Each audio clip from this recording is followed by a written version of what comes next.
ও নবীর আশিকের দল, হযরত খুবাইব রাদিয়াল্লাহু তাআলা আনহু আমার মায়ার নবীজি সাল্লাল্লাহু আলাইহি ওয়াসাল্লামকে কেমন ভালোবাসতো জানো?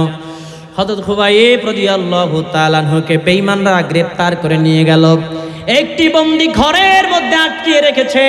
দুই একদিন খাবার দেওয়ার পর আর কোনো খাবার দেয় না, পানি পর্যন্ত দেয় না। কি দেয় না জোরে বলেন? পানিও দেয় না। কয়েকদিন পর বেঈমানরা এসে বলে, ও খুবাইব, তোমাকে আগামীকাল সকালবেলা শহীদ করে দেওয়া হবে, হত্যা করা হবে, কতল করে দেওয়া হবে। খুবাইব রাদিয়াল্লাহু তাআলা আনহু বলে, আমি রাজি আছি, আলহামদুলিল্লাহ, আমার কোনো আপত্তি নাই। জোরে বলেন না সুবহানাল্লাহ। নবীজিকে ভালোবাসার কারণে, নবীজিকে মোহাব্বত করার কারণে আমি খুবাইবের যদি জীবনও চলে যায়, আমি খুবাইবের মনে কোনো কষ্ট নাই, দুঃখ নাই। জোরে বলেন সুবহানাল্লাহ।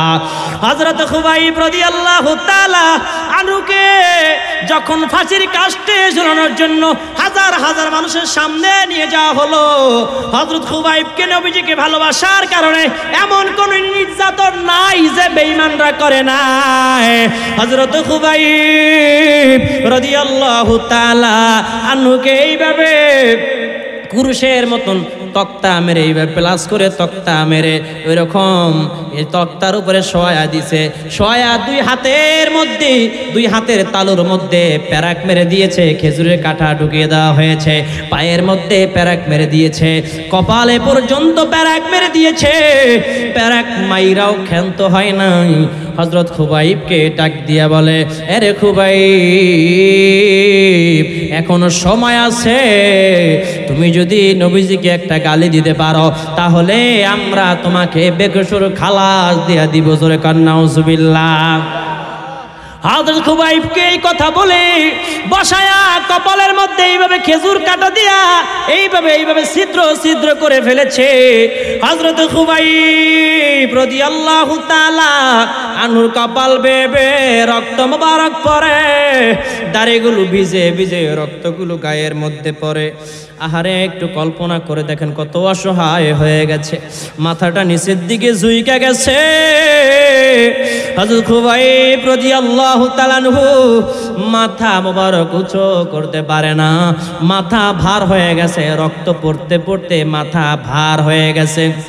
মাথা মোবারক নিচের দিকে দিয়ে রাখছে। হযরত খুবাইবের চুল এইভাবে টান দিয়া বেঈমানদের মুখের দিকে ফিরাইয়া বলে, রে খুবাইব, একবার নবীজিকে একটু গালি দাও, তাহলে তোমাকে বেকসুর খালাস করে দেওয়া হবে, আর শুলে চড়ানো হবে না, আর ফাঁসির মঞ্চেও তোমাকে ঝুলানো হবে না। যুবক সাহাবী হযরত খুবাইব রাদিয়াল্লাহু তাআলা আনহু ডাক দিয়া বলে, বেঈমানের দল, আমি খুবাইবকে যদি 1000 বার জবাই দিয়া দাও, আমি খুবাইব আমার মায়ার নবীজিকে একটাও গালি দিতে পারবো না। আল্লাহু আকবার, জোরে বলেন। আহারে, খুবাইব চোখের পানি ছেড়ে দিয়া বলে, বেঈমানের দল, আমি খুবাইবকে যদি টুকরা টুকরা করে ফেলো, আমি খুবাইবকে যদি জবাই দিয়া দাও, আমি খুবাইবকে যদি টুকরো টুকরো করে রক্তগুলো মাংসগুলো আলাদা করে ফেলো, তারপরে আমি মায়ার নবীজিকে গালি দিতে পারবো না। আল্লাহু আকবার, জোরে বলেন। কাকে বলে আশিক রাসূল? যুবক সাহাবী চাইলে বেঈমানদের সঙ্গে তাল মিলাইতে পারতো কি পারতো না? জোরে বলেন, পারতো কি পারতো না?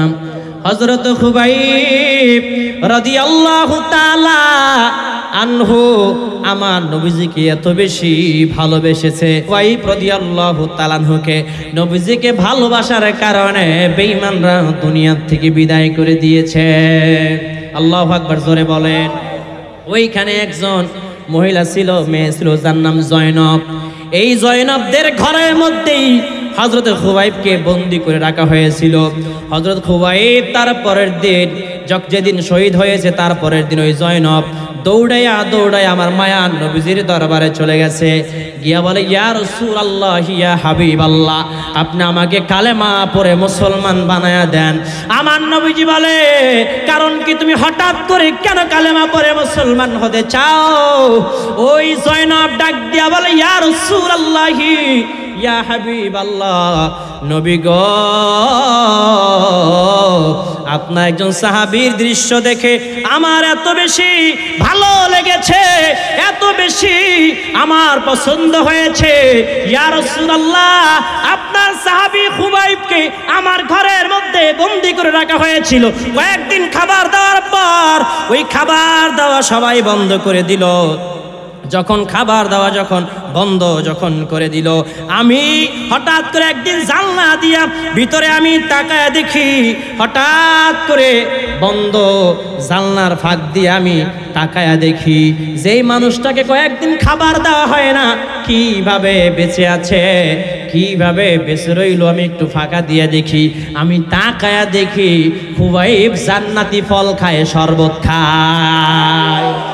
জোরে বলেন সুবহানাল্লাহ। নবীজিকে ভালোবাসলে জান্নাতি খাবার দেয় কে? আরো জোরে বলেন কে? ইয়া রাসূলুল্লাহ, একটা কারণ। আরেকটি কারণ হলো যেই দিন হযরত খুবাইবকে শহীদ করে দেওয়া হবে, ওই দিন খুবাইবকে প্রশ্ন করা হয়েছিল, ও খুবাইব, তুমি কি চাও? একটা দাবি তুমি করতে পারো।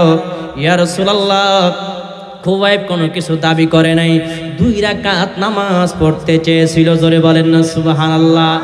ইয়া রাসূলুল্লাহ, এই 2টা বিষয় আমাকে মুগ্ধ করেছে। আমি বড় অবাক হয়ে গেলাম।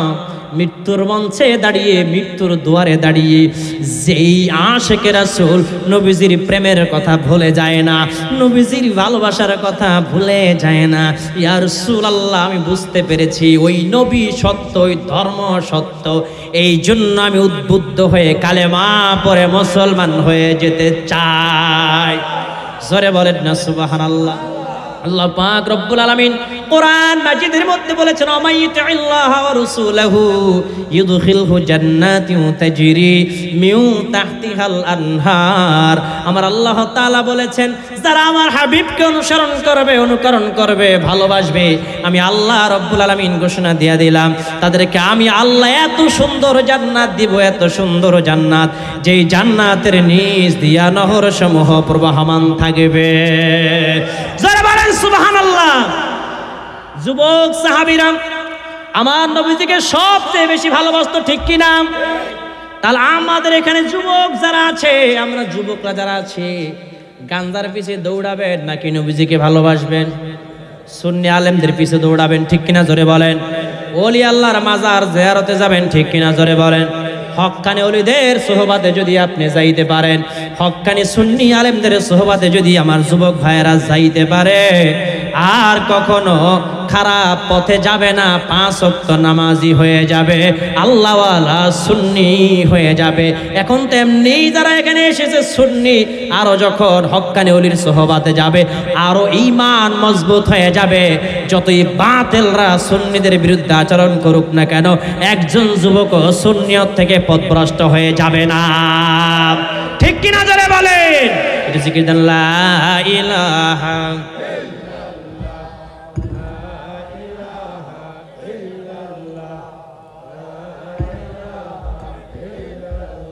লা ইলাহা ইল্লাল্লাহু মুহাম্মাদুর রাসূলুল্লাহ সাল্লাল্লাহু আলাইহি ওয়াসাল্লাম। তাহলে যা বলতেছিলাম, নবীজিকে ভালোবাসলে আল্লাহর জান্নাত পাওয়া যাবে। কোনো সন্দেহ আছে? ঘোষণা কার?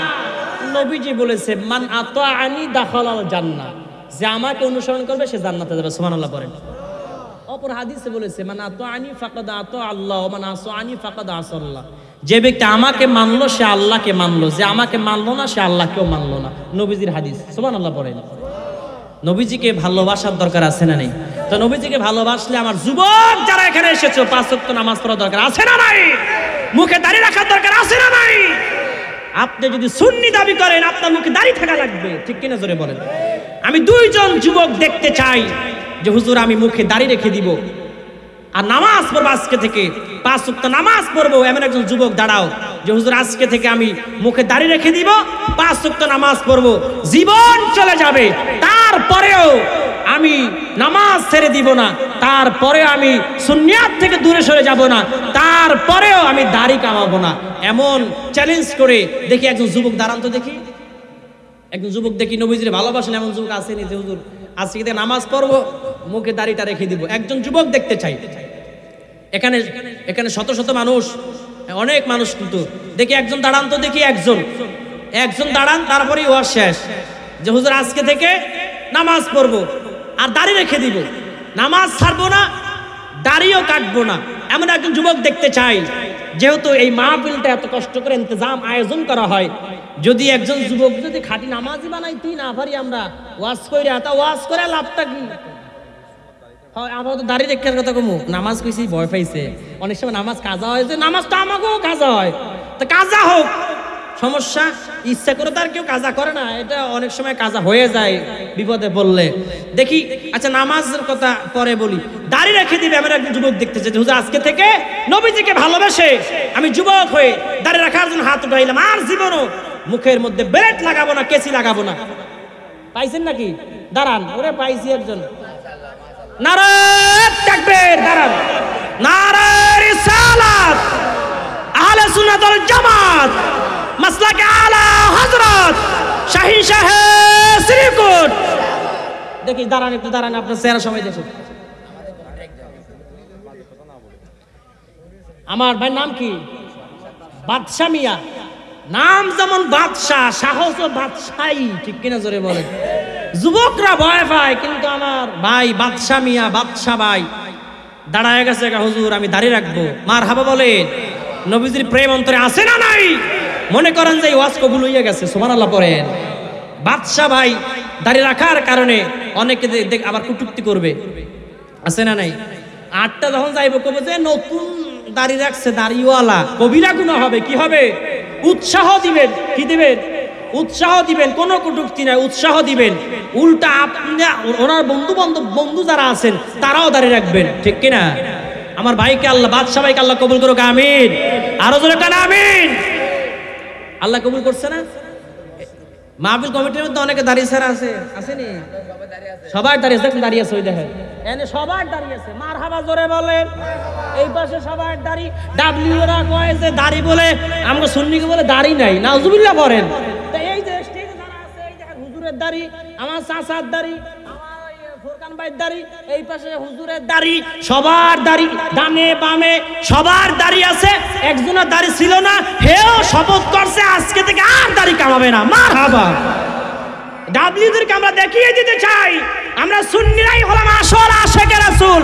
নবী প্রেম আমাদের অন্তরে আছে, এই জন্য সুন্নিরা সব সময় নবীজির প্রেমে পাগল হয়ে যে কোনো সিদ্ধান্ত নিতে পারে। জোরে ঠিক কিনা বেঠি? আহা, তাহলে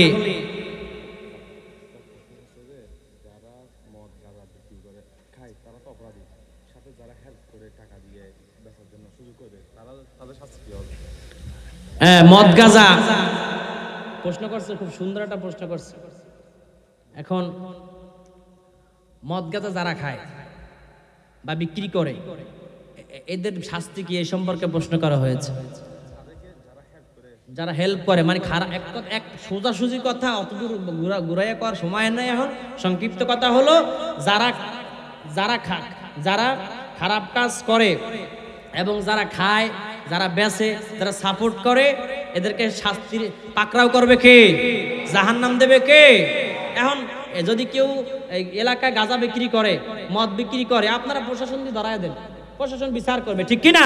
আর মরলে তো বাড়াং আছেই, মরলে মায়ের আছে না নাই? এই মরার আগেই তো এলাকা ধ্বংস করে রাখব, ঠিক কিনা জোরে বলেন? অতএব মাদককে না বলেন। এই মাদক, গাঁজা, ফেন্সিডিল, ইয়াবা, মদ, বাংলা মদ, ইংরেজি মদ, হিন্দি মদ, দেশ যুবকদেরকে ধ্বংস করে দিচ্ছে, দেশও ধ্বংস হয়ে যাচ্ছে, ঠিক কিনা জোরে বলেন? মাদকের বিরুদ্ধে কথা বলতে অনেক মাহফিলে বলা হয়। টেকনাফ একটা মাহফিলে আমি তখন ডাব্লিউ ছিলাম, আমার মনে আছে 22 সালে, সম্ভবত 22 সালে তো আমি সুন্নি হয়েছি। 22 সালে শীতকালে যে মাহফিল হয়েছে ফেব্রুয়ারি মাসে 25 তারিখ মনে হয় না, 24 তারিখ, টেকনাফ নীলানা হোয়াইট কম, টেকনাফের ওদিকে একটা মাহফিল ছিল। তারেক মনোয়ার আছে না, তারেক মনোয়ার হুজুরের লাগে মাহফিল ছিল, ইউটিউবে এখনো আছে, দেখবেন। এই তারেক মনোয়ার হুজুরের লাগে মাহফিল ছিল। তা আমাকে সাবজেক্ট বলা হয়েছিল, ফোন দিয়েছে, হুজুর আপনি ইয়াবার বিরুদ্ধে বয়ান করবেন। কিসের বিরুদ্ধে? মানে মদ, গাঁজা, ফেন্সিডিল, এক কথা মাদকের বিরুদ্ধে।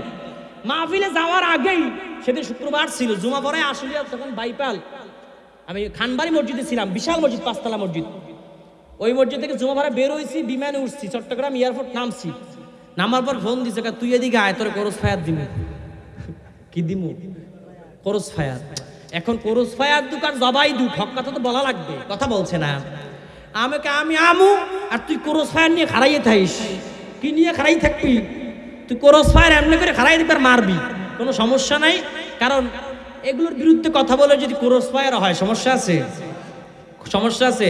আমরা ভয় পাই, তখন আমি এগুলো ভয় পাই নাই। আর এখনো এগুলো ভয়, এখন তারও ইমান মজবুত হয়েছে, ঠিক কিনা জোরে বলেন? এখন আরো ইমান মজবুত হয়েছে, কারণ সুন্নিতে ইমান লোহার বুটের মতন শক্ত হতে হবে। লোহার বুটকে চিবিয়ে যেমন ফিশন করা যায় না, সুন্নিদেরকে অত্যাচার করে, নির্যাতন করে, সুন্নিদেরকে ভণ্ড ট্যাগ লাগিয়ে সুন্নিয়াত থেকে এক চুল পরিমাণ সরানো যাবে না, ঠিক কিনা জোরে বলেন? যতই আমাদেরকে ভণ্ড বলো না কেন, আমরা কষ্ট পাই না। আমরা কষ্ট, আমাদেরকে সারাদিন কাজ সুন্নি সুন্নি সুন্নি বলে কি বলে না, আমাদের ভালো লাগে। ওয়াহাবি কইলি জলে। আচ্ছা বুঝলাম না, ওয়াহাবি কইলে তোরা জলস কারে, তোকে জ্বলানি কে এত, কথা বলে না, এত জলে কেন? তা আমাকে সুন্নি কয়, মাজার পূজারি কয়, তাও রাগ করি না। আমরা খুশি হই যে আমরা মাজারে জিয়ারতে যাই, পূজা তো করি না। আর আমরা আসলেই তো আমরা সুন্নি, আমরা সুন্নাত ওয়ালা, আমরা আল্লাহ ওয়ালা। আমরা নবীজিকে ভালোবাসলেই তো আল্লাহকে পাওয়া যাবে, ঠিক কিনা? তা সুন্নাত মানলেই তো আল্লাহকে আমরা পেয়ে গেলাম, ঠিক কিনা জোরে বলে? সুন্নাত বাদ দিয়ে, নবীজিকে বাদ দিয়ে আল্লাহকে পাওয়া যাবে? আল্লাহর জান্নাত পাওয়া যাবে? যাবে না।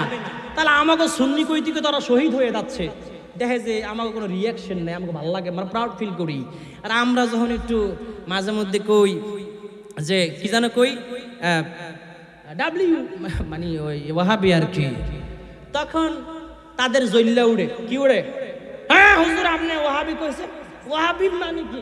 আমি আগে এরকম করছি, মানে ওই নুরি বাংলা হুজুর বেশি কইতো, তাই না?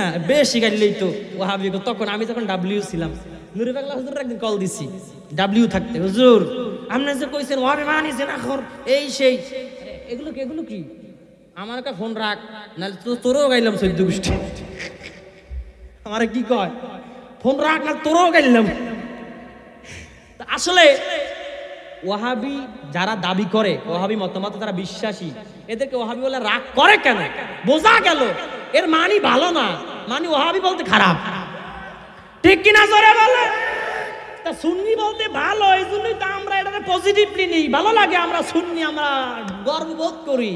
আর ওয়াহাবি বললে জলে রে জলে, জ্বালা রে জ্বালা, অন্তরে জ্বালা, মাসুদ তুমি ভালো হয়ে যাও, ওয়াহাবি তুমি ভালো হয়ে যাও।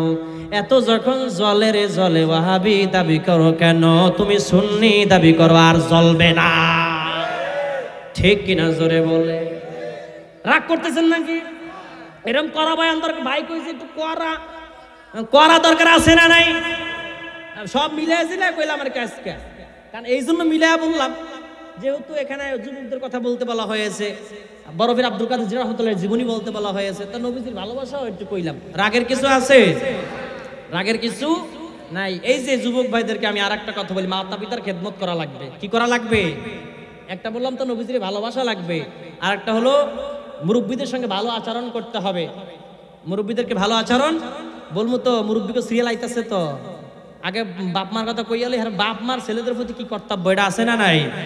আমরা আজীবন হুজুর ওয়াজ করি, মা বাপকে ভালোবাসো, কদা রাব্বুকা আল্লা তা'বুদু ইল্লা ইয়্যা ওয়া বিল ওয়ালিদাইনি ইহসানা, সূরা বানিয়ে 23 নম্বর আয়াত, ঠিক আছে নি? তো এই আয়াতের তাফসীর আমরা করতে করতে মুখে ফেনা উড়াইয়া লাই, কিন্তু খালি কয় মা বাবার হক আছে সন্তানের প্রতি এত এত, 14টি হক আছে, মরলে 7টা, বাঁচলে 7টা, মোট 14টা হক আছে বলে। কিন্তু মা বাবার যে সন্তানের প্রতি হক আছে, মা বাবার যে হক, সন্তানের যে মা বাবার প্রতি হক আছে, এটা খবর নাই, কথা বলে না। খালি সবাই চিল্লায় কি সন্তান মা বাবার খেদমত করা লাগবে, এটা চিল্লায় না যে মা বাবার সঙ্গে বেয়াদবি করলে এই হবে সেই হবে, অনেক কিছু, ঠিক আছে, সব হাদিসে আছে, কোরআনে আছে। কিন্তু মা বাবার সন্তানের প্রতি কি দায়িত্ব কর্তব্য আছে, এটা তো অনেকে বলেই না, কথা বলে না কেন? অনেক ফ্যামিলি আছে, অনেক ফ্যামিলি আছে যারা, যাদের 2-3টা সন্তান, এক সন্তানকে কলিজায় রাখে, আর এক সন্তানকে ভিডিও ফিরে রাখে, আছে না নাই?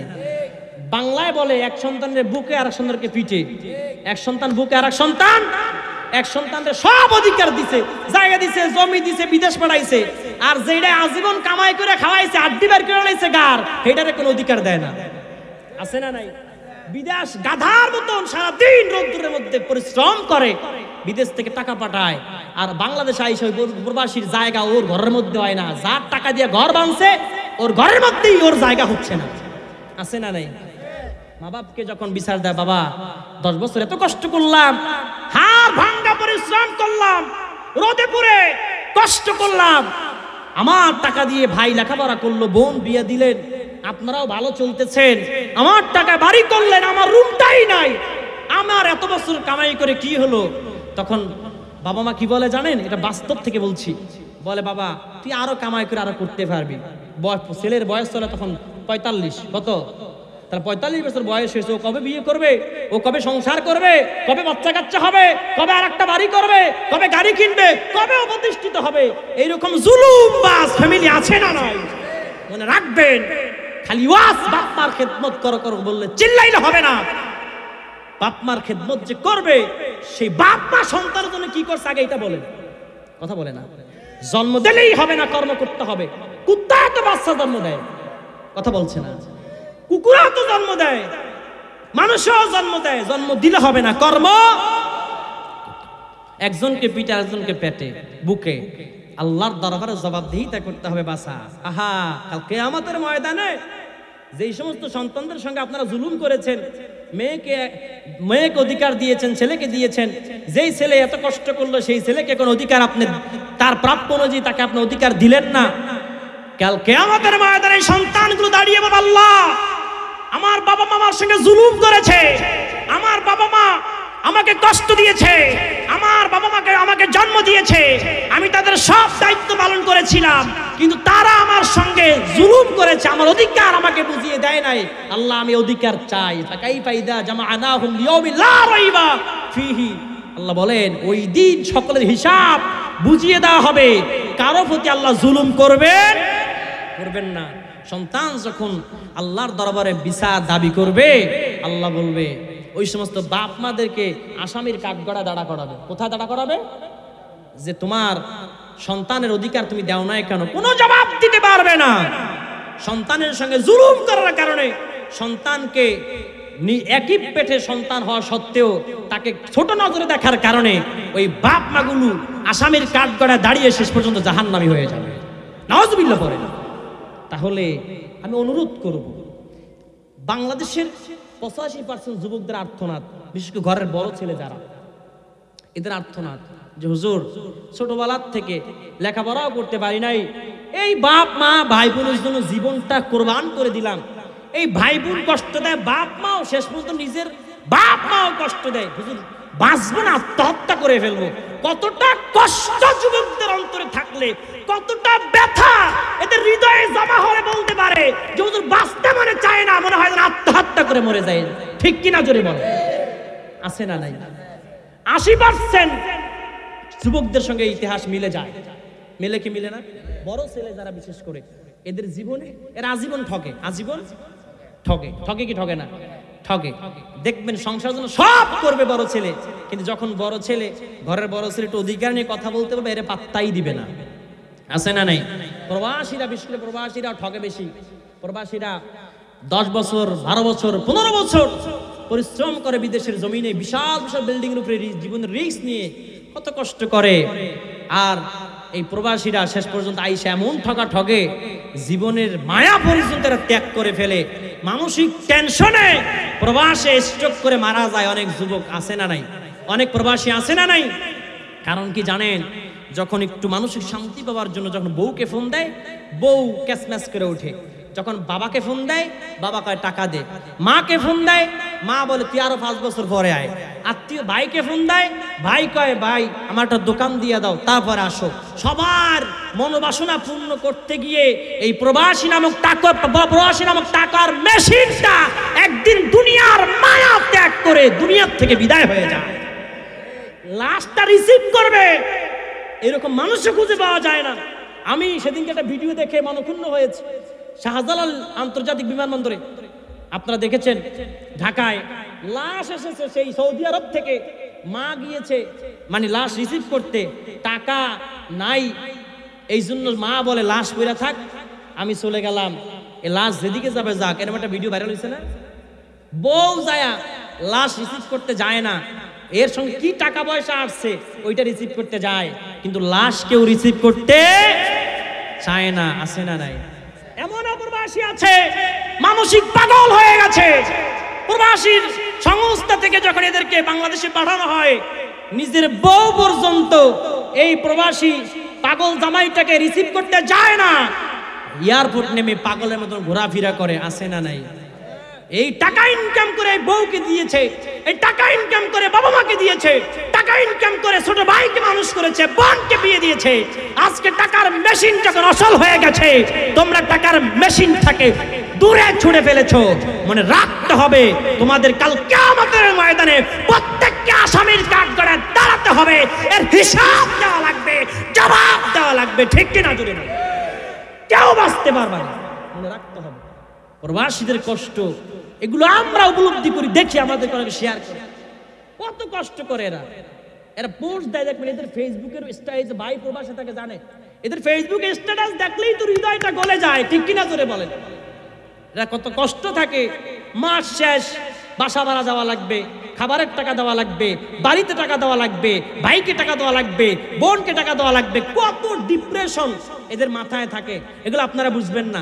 যারা প্রবাসে থাকে এদের কষ্ট এরাই ভোগ করতে করতে, উপরে যদিও এদেরকে দেখা যায় ভালো আছে, এদের ভিতরটা ধ্বংস হয়ে যায়, ভিতরটা ভেঙে তছনছ হয়ে যায়। অতএব আমি বলবো, আপনারা যাদের ছেলেরা প্রবাসে আছে, যাদের ছেলেরা বাংলাদেশে আছে, ইনকাম করে, আপনাদেরকে দেখাশোনা করে, সব সময় মনে রাখবেন, বড় ছেলেকে যেভাবে ভালোবাসবেন, ছোট ছেলেকে সেভাবে ভালোবাসবেন, মেয়েকে যেভাবে ভালোবাসবেন। আপনার যদি দুইটা বাচ্চা হয়, সমান সমান ভালোবাসা দিবেন। রাজি আছেন? একজনকে পিঠে পেটে, মায়ের থেকে বাঁচতে পারতেন না, মরলেই মায়ের শুরু, ফেরেশতারা একটা গর্জন দিয়ে ভিড়াইব। ঠিক কিনা জোরে বলেন? সাবধান। এই জন্য আমি ওয়াজ করি, ঠিক আছে, মাতা পিতার খেদমত। আমার মাকে আমি অনেক ভালোবাসি, অনেক ভালোবাসি আমার মাকে। আমি ঘরের বড় ছেলে, কিন্তু এরকম ঠকা আমি ঠকি নেই। আমার বাবা মা কিরকম জানেন? আমার বাবা মা, আমি যদি এখন বলি আমার 1 লাখ টাকা লাগবে, কালকে বিকালের মধ্যে ম্যানেজ করে দিবে। এখন যদি বলি, এখন আমি বড় ছেলে, অথচ আমার মা যদি অসুস্থ হয়, আমার ঘুম হয় না। কেন জানেন? আমার মার কারণে আজকে আমি এত বড় হয়েছি, আমার মার কারণে আজকে আমি স্টেজে বসে আপনাদের সামনে কথা বলি, আমার মার কারণে আমি লেখাপড়া করতে পেরেছি। আমার গোষ্ঠীর মধ্যে আলেম নাই, খালি আমি একলাই আলেম, কোনো আলেম নাই। আমার গোষ্ঠীর মধ্যে অনেকে বলেছে, বড় হয়ে কি খাবে, কি করবে, কি পড়বে, হুজুর বানাইতেছো। আমার মা বলে, আমার ছেলে যদি কামাই করে চলতে নাও পারে, আমার যা আছে এইটা বেশি আমার ফলা চলবে। সুবহানাল্লাহ বলেন। আমার মা ছোটবেলায় যেইভাবে ভালোবাসছে, আমি এখন বড় হয়েছি, এখনো ভালোবাসে সেইভাবে। আমার মা অসুস্থ, কিন্তু আগে আমাকে বলবে যে আমি অসুস্থ, আমার কাছে টাকা জীবনও চায় না। এই যে এত বড় আমি হয়েছে, আমার বয়স প্রায় 28-29 বছর হয়ে গেছে, এখন পর্যন্ত আমার বাবা মা, আমি কামাই করে 7 বছর টাকা কামাই করে, এমনও মাছ যায়, সাফাবাজি না 1 লাখ টাকাও কামাই করে, এমন মাছ যায়, জীবনও টাকা চায় না। আমি যদি বলি মা কিছু লাগবে, বলে না, বলে তোর মনে চাইলে কিছু ফাটাইয়া দিস, ওষুধ খরচ, এরকম চায় না। কেন চায় না? এই কারণে যে সন্তানরা বড় হোক, নিজে কামাই করে প্রতিষ্ঠিত হোক। অথচ আমার বাবার যে অর্থ সম্পদ আছে, ওগুলো যদি ভাগ করি, যা আছে এগুলো কইরা খাইলেও আজীবন বইয়া খাওয়ানো যাইব। খালি ওই খেত কইরা যদি চলি, এগুলো কইরাও আজীবন চলবে। তারপরেও আমার কাছে জীবন চায় না। কেন চায় না? কারণ ভালোবাসে। আমাদের যে ভাই বোন, সবাইকে সমানভাবে ভালোবাসে, কারোর পেটে কারোর ফিডে রাখে না, সবাইকে সমান অধিকার। এটা কি বলে? বাবা মা। ঠিক কিনা জোরে বলেন? এমন বাবা মার জন্য মন থেকে দোয়া বের হয় কি হয় না? হয় কি হয় না? আর যদি ছোট ভাইকে বেশি ভালোবাসে, বড় ভাইকে দেখতে পারে না, বড় ভাইকে বেশি ভালোবাসে, ছোট ভাইকে দেখতে পারে না, বাবা মা যদি এমন দ্বিমুখী আচরণ করে, সন্তান দোয়া তো দূরের কথা, মন থেকে গরম নিঃশ্বাস বের হয় এবং বরদোয়া বের হয়। ঠিক কিনা জোরে বলেন? আল্লাহ হেদায়েত প্রত্যেক বাবা মাকে বোঝার তৌফিক দান করুক, প্রত্যেক সন্তানদেরকে মাতা পিতার খেদমত করার তৌফিক দান করুক। অনেকে আছে সন্তানরা বাপ মার আবার দেখে না, বাবা মার খেদমত করা লাগবে, বাবা মার ধমক দিয়ে কথা বলা যাবে না, বাবা মার যা কিছু প্রয়োজন দিতে হবে। শীতকাল আসতেছে, কম্বল কিনে আগে বাবা মাকে দেওয়া লাগবে। কাদেরকে দেওয়া লাগবে? বাবা মাকে দেওয়া লাগবে। অসুস্থ হয়েছে, বাবা মা টাকা চাইতে হবে না, আগে ডাক্তার কাছে নিয়ে যেতে হবে, এটা আপনার দায়িত্ব। ঠিক কিনা জোরে বলেন? যাদের বাবা মা নাই, দোয়া করবেন, রব্বানা, দোয়া করবেন, আল্লাহুম্মা রাব্বিরহামহুমা কামা রাব্বায়ানি সাগীরা। হে আল্লাহ, আমার শৈশবকালে যেইভাবে আমার বাবা মা আমাকে লালন পালন করেছে, আপনিও আমার পিতামাতাকে সেইভাবে দয়া দেখান, লালন করেন। আল্লাহর কাছে বলবেন, আল্লাহ আমার বাবা মার কবরগুলা জান্নাতের টুকরা বানায়া দেন। আপনি হুজুর নিয়ে দোয়া করে যে কবুল করে না পারবেন, আপনি নিজে যদি একবার সূরা ফাতিহা, 3 বার সূরা ইখলাস, কয়েকবার দুরূদ শরীফ পড়ে আপনি নিজে যদি 2 হাত উঠে আল্লাহর কাছে দোয়া করেন বাবা মার জন্য, আপনার চোখের পানি নাকের ডগায় আসার আগে আপনার বাবা মার কবরগুলো আল্লাহ জান্নাতুল ফেরদাউস বানায় দিতে পারে।